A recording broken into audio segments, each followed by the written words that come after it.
uJesu Kristu inkosi, uJesu Kristu inkosi Baba, ngiyabingelela ngegama lenkosi yethu uJesu Kristu waseNazaretha. Ngithanda ukufakazela amandla kaNkulunkulu. Ngathi nje ubufakazi bomzalwane lo wafakaza ngokuthi bekaphupha ahlaselwa amadimoni. Uma elibiza legama engathwalanga ekhanda amadimoni bebamhlasela kakhulu, mara uma ethwala ekhanda awahlule legama limsebenzela. Nami bekwenzeka lapha ekhaya uma ngisebenza ngenza umsebenzi wasekhaya ngiyalibiza legama ngithi uJesu Kristu inkosi kube vela ngiyasebenza lapha ekhaya. Uma ngilibiza ngingathwalanga ekhanda bengizwa nje lingangisebenzeli, kodwa ngathi kunomuntu lo athi hamba uyothwala ekhanda. Uma sengithi ngiyathwala iduku ngilibiza ngizwa linikeza ukuthula, ngizwa nje kuphuma imimoya nje emzimbeni wami uma ngilibiza ngithwele ekhanda. Sekubaluleke kakhulu ngabona amandla kakhulu ukuthi iduku kahle kahle libalulekile uma silithwele ekhanda sithandaze. Sengibe nephusho baba, ngiphupha umamkhulu wami egula ephethwe izinyawo. Uma ephethwe izinyawo ngabona lapha ephusheni ngathatha ifoni ngathi, hawu wozangi unikeza uBaroma 10:9, ngathatha uBaroma 10:9 ngabeka lapha ey'nyaweni zakhe umthandazele. Ngithe uma ngivuka lapha ephusheni, sengivuka lapha ephusheni mina sengiphethwe izinyawo, iy'nyawo zami sezibuhlungu. Iy'nyawo zami zabe buhlungu kakhulu. Ngathatha umthandazo waBaroma 10:9 ngabeka lapha ey'nyaweni, ungikhulekele njalo ngilokhu ngithatha lo Baroma 10:9 nalo ka-18 May ngibeke ey'nyaweni zami, ulokhu ngikhulekele njalo. uNkulunkulu wangenzela umusa, le mimoya yabaleka yahamba, ngaphiliswa ngegama likaJesu. Ngithanda ukumbonga uNkulunkulu kakhulu since ngafika ekhaya lezi. Ngifike ngoDisemba, anginayo ngisho 2 months, mara sekuningi lokwenzakalayo lapha ekhaya lami. Ngiyabona iminyango yavuleka, ngiyabona kunokushintsha lapha ekhaya kakhulu. Ngisho i-350 ngike ngayibhalisa ngayitholi isikhathi eside, kodwa ngithe le viki lelo ngangingena ekhaya lezi i-350 yami seyangena, namanje ilokhu seyangena. Ngiyambonga uNkulunkulu kakhulu. Ngiyanxusa nokucela ukuthi uNkulunkulu akangenzele umusa, ngihlale ey'nyaweni zakhe ngingasuki. Ngifuna ubuso bakhe, ngifuna yena yedwa. Ngiyacela ukuthi uNkulunkulu akangisize ngingasuki endleleni yami yokukholwa, ngingasuki ngimfune njalo, akangenzele ngomusa. Ngiyabonga kakhulu Baba. uNkulunkulu akakugcina kwandisele iminyaka yokuphila wena nomama ney'mfundiso zangalosine. Siyasizwa, siyabonga kakhulu Shem. uNkulunkulu anibusise Baba, amen. uJesu Kristu inkosi Baba, ngiyabingelela Baba uNsibande, ngibingelele nakumama uMpostoli Nsibande, umndeni wonke ekhaya lezwi nasendaweni yendlu kaJehova kuyakwanelelwa. Ngithi uJesu Kristu inkosi.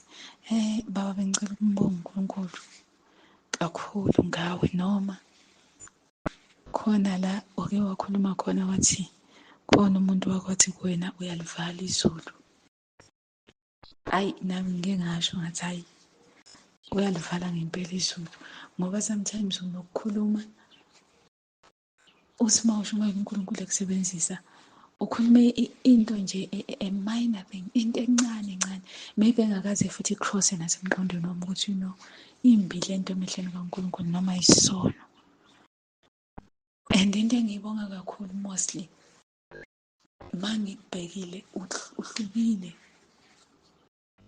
Le nto oyikhulumayo kakhulu mostly yinto oyiphilayo, ngoba mostly kwande ukuthi sikhulume but into singayiphili.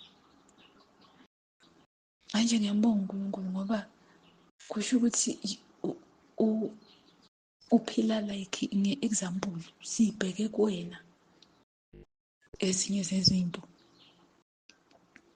ngibe sengimbonga futhi uNkulunkulu ukuthi noma ngaba khona amavangeli kodwa ngeke kufane. Angeke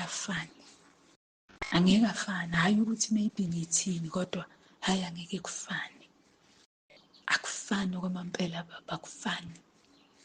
Ihlukile le oyiphethe uNkulunkulu okunikeze yona, ihluke futhi ngezinto ey'ningi, and awushekwa nje nanoma into ezinjani, cha.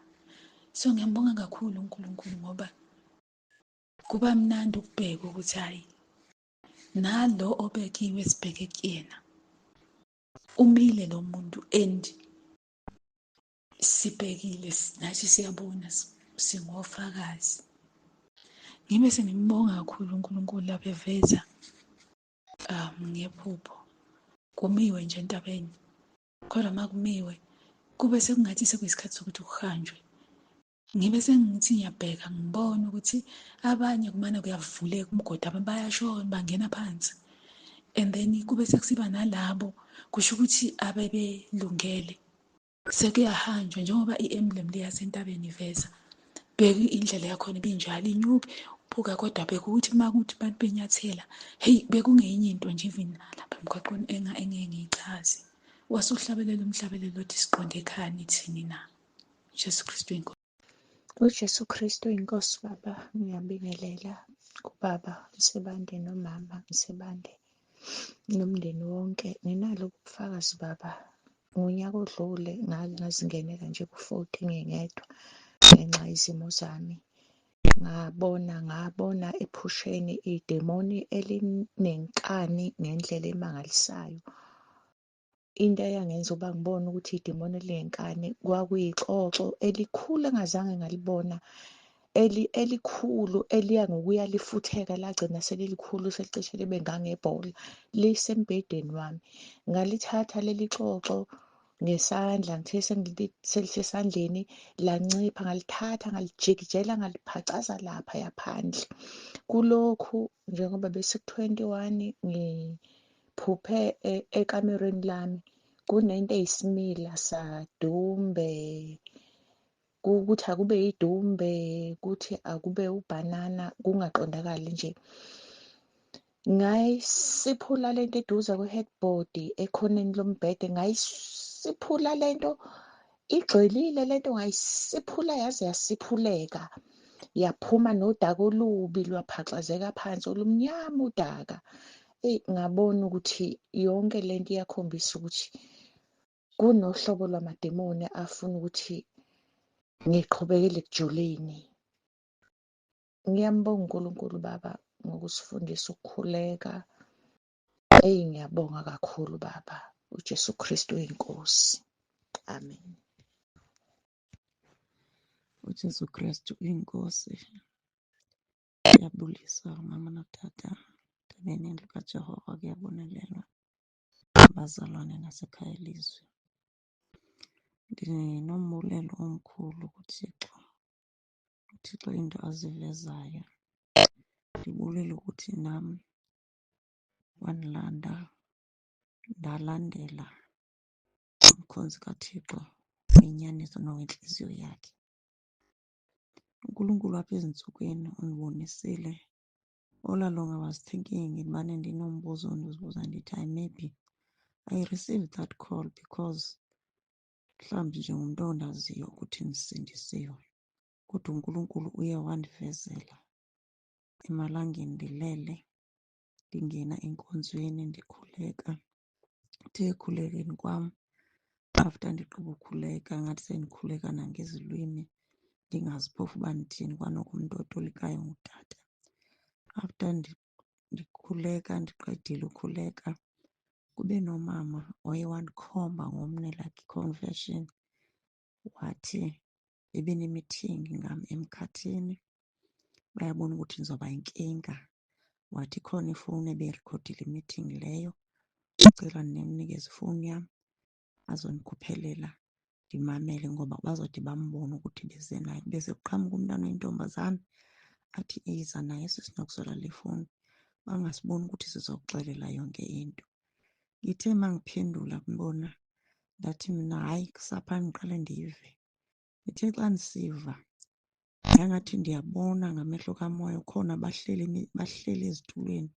Kunomama ongathi mkhulu, athi niyambona lo Nokuzola ngathi uzoba yingxaki, ngathi uzoba yinkinga. Niyambona bendinixelele ngaye. Ingathi uyakhuluma ndilalele, ngathi ndiyambona ndiyamboniswa. Ude wakhuluma wathi niyambona kusiripotile kulo tata wakhe. Ndifuna ukuthi bazalwane, uBaba Sibande uyi-threat naye emkhathini, uyaziwa. Ndiyambulela kakhulu uThixo ngoba kusho ukuthi ndithe ndisoripota utata njengoba senimasikhuleka, it's not that akasikhulekeli. After ethe wamxelela something uyakhuleka because utsho ukuthi ukhona apho utata abachukumise khona basaba because batshilo bathi niyambona usiripotile kulo tata wakhe. Ndiyambulela uNkulunkulu bazalwane, ndiyabulela tata nomama, ndiyabulela kakhulu. Ndiyambulela uNkulunkulu athe wandibonisa. Bendicima ukuthi mna ngumntu nje ondaziyo, kanti ngempela batsho bathi babe nemithingi ngam ngoba ngathi ndifuna uba yinkinga. uJesu Kristu inkosi, uJesu Kristu inkosi, uJesu Kristu inkosi. Amen. uJesu Kristu uyinkosi, uJesu Kristu uyinkosi. Namhla ekuseni ngiyabingelela kubaba, ngiyabingelela kumama, ngiyabingelela ekhaya lezwi, ngiyabingelela nasentabeni yendlu kaJehova kuyabonelelwa. Ngithi uJesu Kristu uyinkosi. Nami solo ngiyambonga uNkulunkulu nalamuhla nakulolu suku. Umphefumulo wami uyayidumisa kakhulu inkosi. Ngithi ludumo lonke lungelwakhe. Uthi nalamhla nami angivuse ngiphilile, angiphe isipho sempilo ekuhambeni kwami konke. Ngiyamdumisa kakhulu uNkulunkulu empilweni yami. Angikhohlwa kakhulu injabulo lengaba nayo. Ngibonga kakhulu ku-2024 nami mangingena ekhaya lezwi, lapho ngafike khona ngavulwa emehlo ngakubona ukuthi ngisoni. Ngijabula kakhulu ukuba sekhaya lezwi. Ngiko nje umoya wami umbonga kakhulu uNkulunkulu. Ngiyasho ngithi uJesu Kristu uyinkosi, uJesu Kristu uyinkosi. Umkhonta Nkulunkulu ngicalile ngakujabulela. The day ngiva ukuthi nginetono ngithi ibhale phasi. Ngathi ibhala phasi tono kwacala injabulo lengancamuki. Nalamhla solo ngiyambonga uNkulunkulu ukuba sekhaya lezwi. Ngimbonga kakhulu ngoba lokuningi bengingakwadi, kodwa ngibe ngisekhathe esontweni. Awu Nkulunkulu, ngiyakubonga simakathe, ngiyakubonga Jehova. Ngithe mangifika ekhaya lezwi ngafundziswa ngema-emojis lebengingawadi ukuthi ayini, kodwa bengiwasebenzisa. Nganele nje ku-understand-a indlela langifundise ngayo babe. Angiphinzanga ngaba nebulukhuni kusukela ngalelo langa kuze namuhla.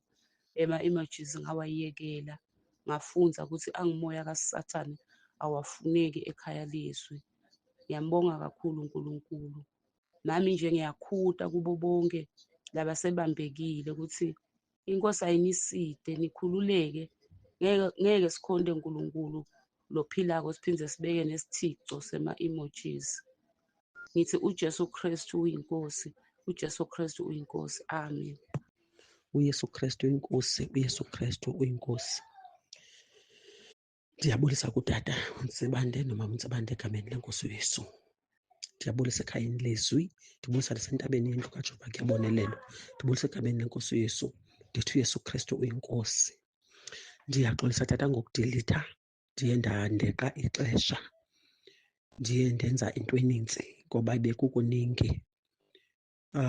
Tata ndibulela uThixo ngondigenisa ekhayeni lezwi, wandifundisa uThixo sendilapha indlela yokungena emkhosini, wandingenisa uThixo into ebendingayazi, kudala ndisindisiwe kodwa ndiyabulela kakhulu. UThixo uye wandinceda ndambona ngendlela entsha, ingathi ndiyaqala usindiswa. Kumnandi. Ndizowubulela uThixo ondincedileyo tata. Bendonakelelwe yimoto, futhi le moto kudala yonakele, seyineminyaka ihleli. Ngoku ke ngoMatshi ndathi makhe ndiyise kwimakhenikhi espeshalayiza ngoba ibinengxaki yeklashi. Ndayisa khona ke kwacasa uba makuyoripolishwa iklashi kiti yonke. Ndayithumela eGoli ke yaphinde yebuya ke. Ndayisa, kwathiwa ayikho rayithi, futhi ke bathi bayincamile. Ndiyise iDuma, yabuya sebesithi abayiDuma kwawuduma, mandizoyithatha. Futhi ke bayivele bayenza yangaka i-installment yokuyithatha, bayenza yangaka imali emandiyikhuphe. Besithi khona nestoreyiji yonke loo nto, bathi mayibe yi-20,000. Ndabe ndisithi andinayo, kodwa ndaya kuThixo. UThixo wandinceda bayophula up to 10. Ndisabulela ukuphulelwa nguThixo 10,000 zama yona ke ngoku. Wasuka uSomandla wandophulela more, bathi mandize ne-5,000. Bathi uyabona uba uzanga nayo ingomso siyayinyusa. UThixo wandimangalisa, ndayibuya nayo ndiyitsala. uThixo undimangalise ke ngoku sisemkhosini we-21 days abantwana ndizawuthi kuba istarta ngoku umntana uyayizama uba makeke ajonge uba iyangena natyhini, wangena u-1 xa isiyi-reverse wangena urivesi. Tyhini xa sithi makhe sihambe ke siphume ngayo ngaphandle, imoto tata ingathi zange yonakala klashi, uThixo uyilungise iphaa. Imoto ebesiyitsala nathi siyazi ingadumi. Into endiyenzileyo kuba indawo yam iyenyuka tata, ndiye ndathi ke ngoku uYesu Kristu inkosi, uYesu Kristu inkosi, kuba ndiqonda uba ndifuna kungene u-1 uba inyuke ngoxa sibe sizoyitsala. Nyhani yangena lo 1, uThixo wandinceda. Ndacinga uba kumele kungene u-1 qha, kanti yayikukuphiliswa kwayo ngelaa xesha. Igama elithi uYesu Kristu inkosi, uThixo uyasinceda ngalo egameni lenkosi uYesu. uYesu Kristu inkosi, amen. uJesu Kristu inkosi. Baba, ake ngibingelele ubaba nomama Sibande, ngibingelele umndeni wonke wakwaSibande, ngibingelele umndeni wasentabeni likaJehova, kuyabonelelwa, ngibingelele ekhaya lezwi. Baba, ngiphakamisa ukubonga uNkulunkulu osilethele wena. Baba, ngiphakamisa nje ukubonga ukubekezela kwakho ngempela uthunyiwe ngempela Baba uNkulunkulu uwe. Angikaze ngibone uNkulunkulu ehamba nomuntu kanje. Baba uNkulunkulu uhamba nawe, ukhumbule abantu abaningi kangaka abasegrubhini, ukwazi Baba ukuthi ulungise nama-mistake wethu ngamunye ngoba senza amaphutha njalo, kepha usiphelele inhliziyo. Baba, umoya wami uyayibonga inkosi ngawe. Ngangena mina ngizwa ku-YouTube, ngangena ngalilangazelela, ngelinye ilanga wayisho inamba yokungena, ngangena ngamukeleka. Baba, ngiyambonga uNkulunkulu. Sidla izwi imihla namalanga ngoba izwi liyisinkwa sokuphila. Siyakhuzwa imihla namalanga. Ngelinye ilanga uthi ulalela inkonzo, uzwe kushaya isono sakho. Baba, siyambonga uNkulunkulu, akasenzele wena kahle, akasigcinele wena kahle. Sicela nathi ukusuka emaphutheni, singakukhathazi ngamaphutha angenasidingo. Siyabonga Baba, usiqoqela nolwazi lwama-emojis. Besingazi, besiy'tshela ukuthi into elula, kanti imimoya. Abonga Baba uNkulunkulu, asenzele kahle wena. Ngizobonga nje namhlanje, ngizobonga nje. Umkhulu Baba, mkhulu uNkulunkulu esimkhonzayo, umkhulu uNkulunkulu osiphe yena. Sicela ukuhlala sibambelele, singanyakaziswa yilutho. Abonga Baba, uJesu Kristu inkosi, amen. Jesu Kristu uyinkosi. Nsibande, ngithanda ukubingelela Nsibande nabangcwele bonke ngelihle igama lenkosi yethu Jesu Kristu. Jesu Kristu inkosi. Ngithanda ukuveza amandla enkosi uJesu kakhulu nokumbonga uNkulunkulu. Ngithanda ukubonga nokuthi esithwalile naku-21 days fasting. Siyambonga kakhulu ukuthi khululekele izinto eziningi. Ngithanda nje ukubonga nokufakazela igama lithi uJesu Kristu inkosi. So kuye kwathi nje ngangingaphupha engathi khona umuntu ozayo efuna umuntu angathi umuntu wesilisa like efuna ungihlaba, ngathi akuwumese, ngathi ngiqale ngithi igama likaJesu, angatheze bese ngithi uJesu Kristu, ngathi uJesu Kristu inkosi, uJesu Kristu wave waphelela ngamandla nje wahamba. Nje waphela wangakwazi ukuthi afinyelele. Ngiyambonga kakhulu inkosi uJesu. Bengithanda nokuthi ngidlulise ufakazi obunye ukuthi inkosi uJesu yangisiza kakhulu. Njengangasho uba ukuthi nginenkinga, ingane yami bengakwazi ukukhuluma kahle nokufunda kahle esikoleni. So kodwa bengiye ngilalelisa uRoma 10 la umkhula ka-May 18. So bezama-ke asho ngimzama ukufundisa ukuthi uJesu Kristu inkosi. Nje ngimtshela nje ukuthi kufanele azame ukuthi uJesu Kristu inkosi. So nje nokuthi awukhuleke ngimfundisa. So ngiyambonga inkosi uJesu ukuthi siyakwazi ukubhala, siyakwazi futhi nokukhuluma, siyakwazi nokuthi ezwe. Ngiyambonga inkosi uJesu cause nje ngiyambonga kakhulu uNkulunkulu ukuthi engenzelile lowo msebenzi kuyena, u-improve kakhulu. Nje ngisaqhubeka ngimkhulekela naye ngithi ngizama ukuthi sikhuleke nje. Ngithi udumo lonke lungifanele, yena umele ukuphakanyiswa. Ngiyabonga kakhulu, ngibonga kakhulu nezifundiso osifundise zona. Siyabonga inkosi uJesu, inilonde imgcine. Sithi uJesu Kristu uyinkosi. uJesu Kristu inkosi. Baba, ngibingelele igruphu ikhaya lezwi, ngibingelele ibandla lasentabeni nendlu kaJehova. Kuyabonelela kunobufakazi la engifuna ukubuthola, yazi ukuthi kunokhazini wami ngike ngambhalela Tuesday. Akusiyeke umuntu enjalo ukuxoxa naye-ke most of the time. So uma ngimbhalela ngimbuza nje ngempilo, ngitshela ukuthi usesibhedlela eThekwini, uthi kunekhanda nje belokhu limphethe, amehlo aseza ayableeda. Because ngikhuluma naye wangitshela ukuthi ukwi-emergency room ngamanje igazi engathi selifuna ukuyothinta ubuchopho. Okay baba, ngase ngamsendela-ke umkhuleko okaMeyi 18. Ngamtshela ngathi mina ngicela ukuthi ukhuleke lo mkhuleko, okhuleke ngokukholwa, and wenze sure futhi ukuthi uma ukuthi usuyawukhuleka lo mkhuleko ugoqa.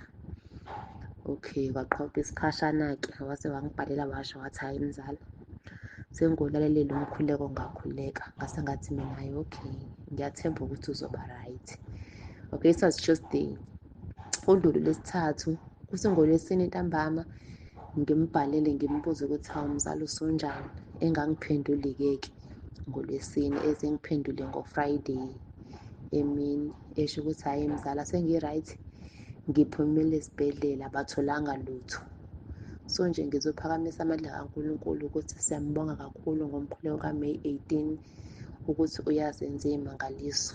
Ngithi uJesu Kristu inkosi.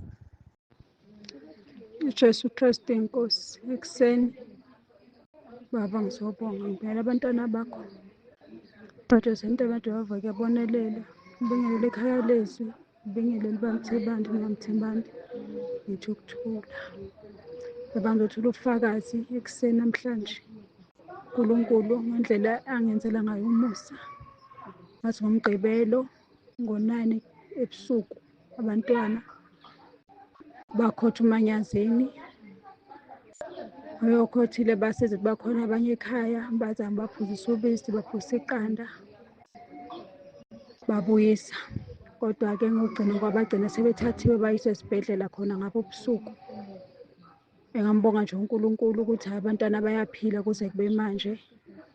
Ngizombonga kakhulu umusa kaNkulunkulu asenzela wonke ukuthi sigadiwe. Abantwana bethu babiyele ekhaya lezwi. uJehova uyabasiza, uyababiyela ngegama likaJesu. Ngiyacela abazalwane nje bonke singalilele igama ethi uJesu Kristu inkosi, imisebenzi yalo mkhulu. Liyazivikela leli gama. Namanje abantwana abangcono ngibabona nje be-right ngale ndlela.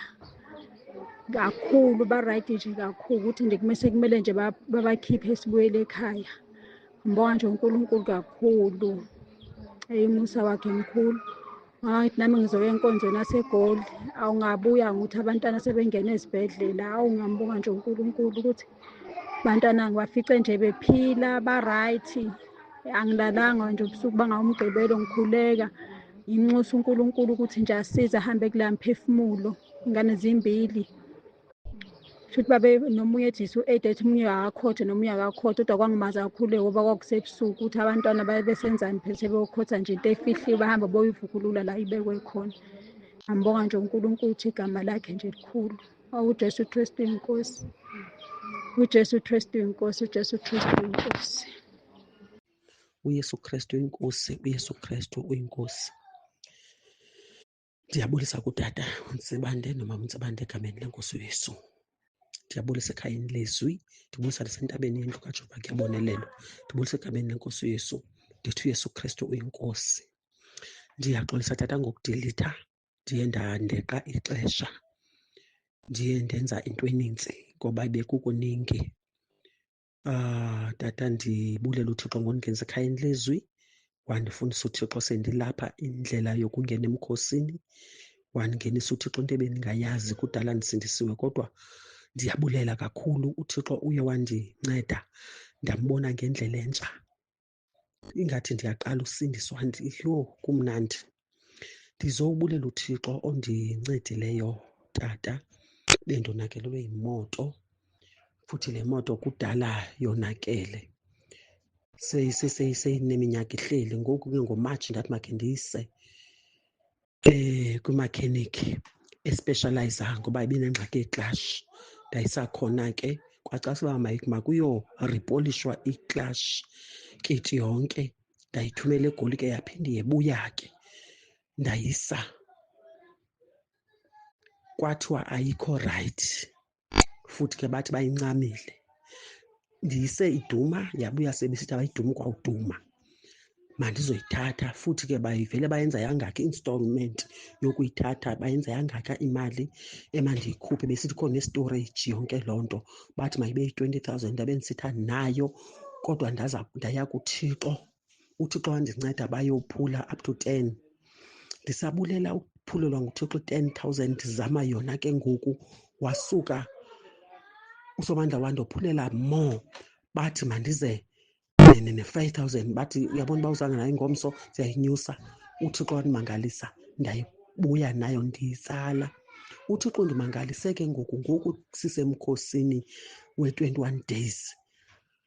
Abantwana ndizawuthi le nto kuba istarta ngoku, umntana uyayizama uba makake ajonge uba iyangena natyhini. Wangena u-1, xa isiyi-reverse wangena u-reverse. Tyhini xa sithi makhe sihambe ke siphume ngayo ngaphandle, imoto tata ingathi zange yonakala klashi. UThixo uyilungise iphaa. Imoto ebesiyitsala nathi siyazi ingadumi. Into endiyenzileyo kuba indawo yam iyenyuka tata, ndiye ndathi ke ngoku uYesu Kristu inkosi, uYesu Kristu inkosi, kuba ndiqonda uba ndifuna kungene u-1 uba inyuke ngoxa besizoyitsala. Nyhani yangena lo 1. UThixo wandinceda. Ndacinga uba kungene u-1 qha, kanti yayi kukuphiliswa kwayo ngelaa xesha. Igama elithi uYesu Kristu inkosi, uThixo uyasinceda ngalo egameni lenkosi uYesu. uYesu Kristu inkosi. Amen. uJesu Kristu inkosi. Baba, ake ngibingelele ubaba nomama Sibande, ngibingelele umndeni wonke waSibande, ngibingelele umndeni wasentabeni likaJehova kuyabonelelwa, ngibingelele ekhaya lezwi. Baba, ngiphakamisa ukubonga uNkulunkulu osilethele wena. Baba, ngiphakamisa nje ukubonga ukubekezela kwakho. Ngempela uthunyiwe, ngempela Baba uNkulunkulu uwe. Angikaze ngibone uNkulunkulu ehamba nomuntu kanje. Baba uNkulunkulu uhamba nawe. Ukukhumbula abantu abaningi kangaka abasegrubhini. Ukwazi Baba ukuthi ulungise nama-mistake wethu ngamunye, ngoba senza amaphutha njalo, kepha usiphelele inhliziyo. Baba, umoya wami uyayibonga inkosi ngawe.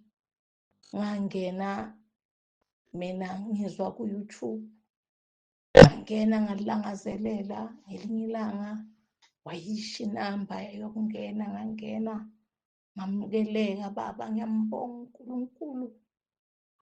Sidla izwi imihla namalanga ngoba izwi liyisinkwa sokuphila. Siyakhuzwa imihla namalanga. Ngelinye ilanga uthi ulalela inkonzo, uzwe kushaya isono sakho.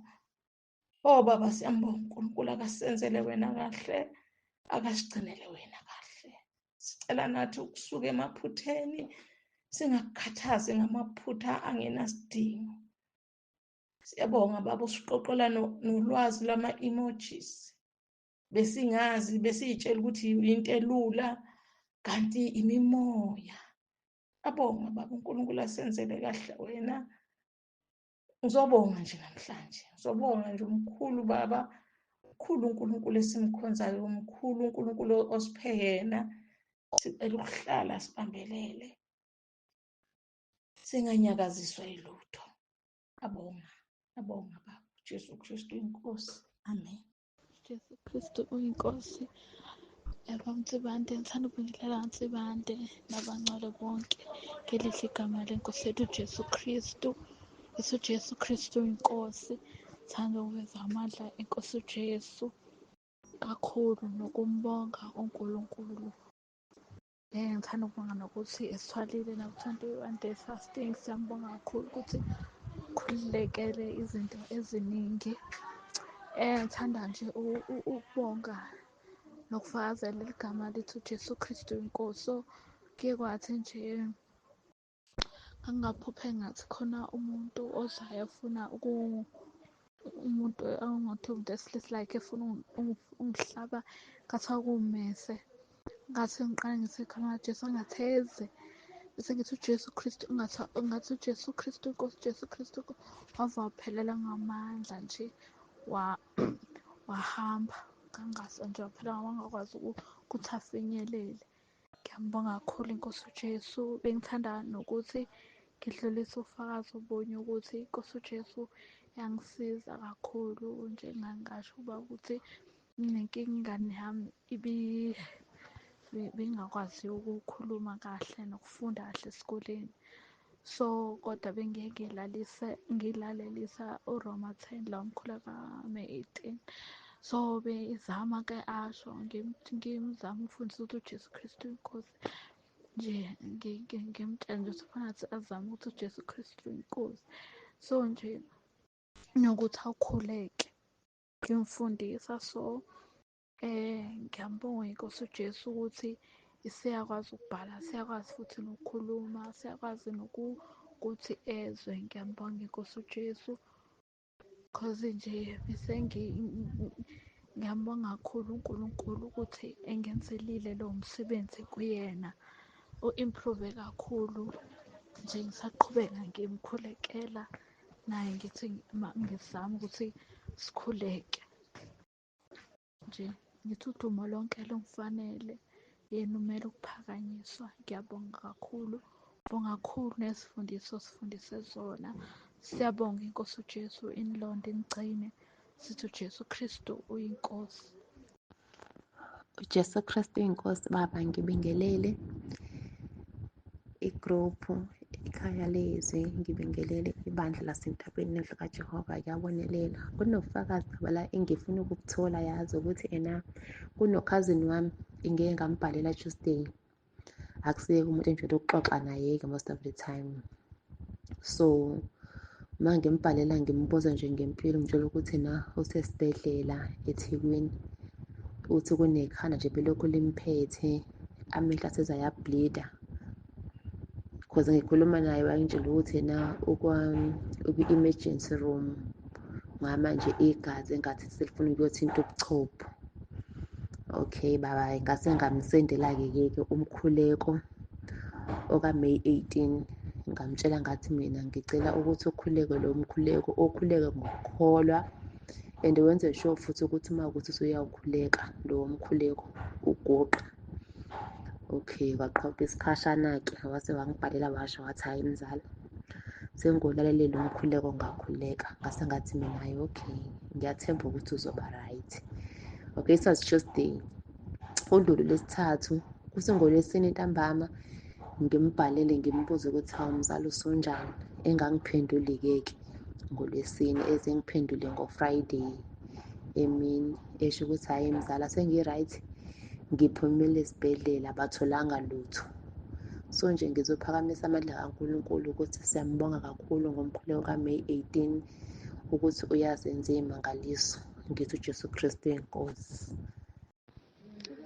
uJesu Kristu inkosi. Ekuseni baba ngizobonga, ngibingelela abantwana bakho baJesu Jehova kuyabonelela.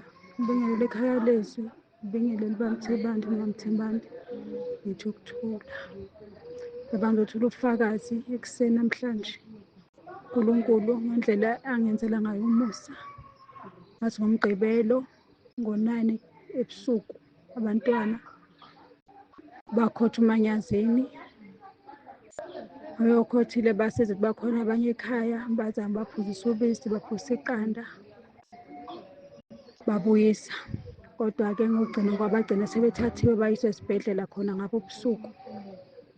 Ngingambonga nje uNkulunkulu ukuthi abantwana bayaphila kuze kube manje. Ngizombonga kakhulu umusa kaNkulunkulu asenzela wonke ukuthi sigadiwe. Abantwana bethu babiyele ekhaya lezwi.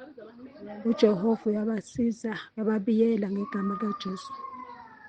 Ngiyacela abazalwane nje bonke singalileli igama ethi uJesu Kristu inkosi, imisebenzi yalo likhulu. Liyazivikela leli gama. Namanje abantwana abangcono ngibabona nje be-right ngale ndlela. Kakhulu ba-right nje kakhulu ukuthi nje kumele nje babakhiphe sibuyele ekhaya. Ngibonga nje uNkulunkulu kakhulu. Umusa wakhe mkhulu. Ngathi nami ngizoya enkonzweni yaseGoli. Awungabuya ukuthi abantwana sebengena ezibhedlela. Ngiyambonga nje uNkulunkulu ukuthi abantwana ngibafice nje bephila ba-right. Angilalanga nje ubusuku bangawumgqibelo ngikhuleka. Ngimnxusa uNkulunkulu ukuthi nje asize ahambe kula mphefumulo. Ingane zimbili. Futhi babe nomunye ethi u-8 ethi omunye akakhothe nomunye akakhothe kodwa kwangimaza kakhulu ngoba kwakusebusuku ukuthi abantwana besenzani phela sebeyokhotha nje into efihliwe bahamba boyivukulula la ibekwe khona. Ngiyambonga nje uNkulunkulu ukuthi igama lakhe nje likhulu. uJesu Kristu inkosi. uJesu Kristu inkosi. uJesu Kristu inkosi.